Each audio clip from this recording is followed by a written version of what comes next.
حضرت سیدنا ابو درداء رضی اللہ تعالی عنہ فرماتے ہیں میں نے رسول اللہ صلی اللہ تعالی علیہ وآلہ وسلم کو فرماتے ہوئے سنا، مسلمان کی ایک مسلمان بھائی کے لیے اس کی پس پشت یعنی پیچھے سے دعا ضرور قبول ہے۔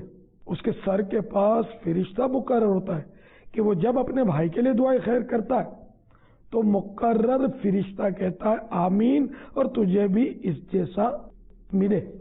مفسر شہیر حکیم الامت حضرت مفتی احمد یار خان علیہ رحمت الحنان اس حدیث پاک کے تحت فرماتے ہیں یعنی تم مسلمان بھائی کے لیے دعا کرو تو فرشتہ تمہارے لیے دعا کرے گا۔ اگر تم نے فرشتے کی دعا لینا ہے تو دوسروں کو دعا دو۔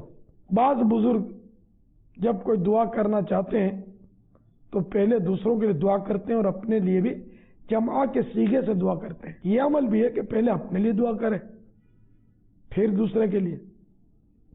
رب اغفر لی ولوالدی وللمؤمنین یوم یقوم الحساب، اس میں نا کہ یعنی اے میرے رب میری مغفرت فرما اور میرے والدین کی اور مومنین کی، اس طرح مطلب یہ کہ یوں بھی دعا مانگ سکتے ہیں۔